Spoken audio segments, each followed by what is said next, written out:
Pune police आयुक्त अमितेश कुमार आत्ता आपल्या सोबत आहेत। सर, ज्या पद्धतीने महाविकास आघाडीचे उमेदवार रवींद्र धंगेकर यांनी आरोप लावलेला आहे की भाजपकडून पैशांचं वाटप हे केले जात आहे आणि या सगळ्या मुद्द्यांना घेऊन त्यांनी सहकार नगर पोलीस स्टेशन बाहेर ठिय्या आंदोलन सुरू केलेलं आहे।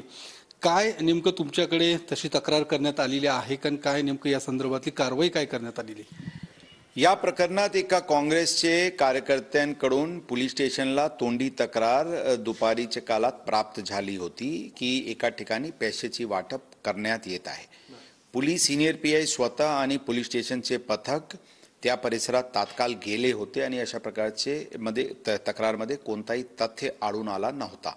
आता काही काळापूर्वी श्री धंगेकर पोलीस स्टेशनचे परिसरात येऊन बसलेले आहे आणि त्यांची मागणी आहे की गुन्हा दाखल व्हायला पाहिजे।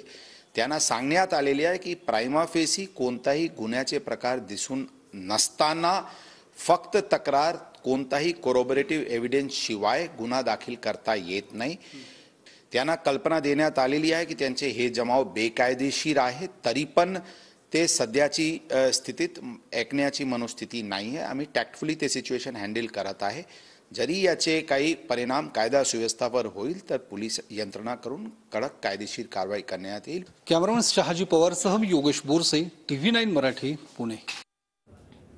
तर पुण्यातल्या पोलीस आयुक्तांची ही आपण प्रतिक्रिया ऐकलेली आहे। पुण्यामध्ये दुपारी देखील काँग्रेसच्या कार्यकर्त्यांकडून तोंडी तक्रार देण्यात आलेली होती, मात्र पोलिसांनी ज्यावेळेला पाहणी केली त्यावेळेला त्यात कोणतेही तथ्य आढळलेलं नव्हतं असं आयुक्तांनी म्हटलेलं आहे।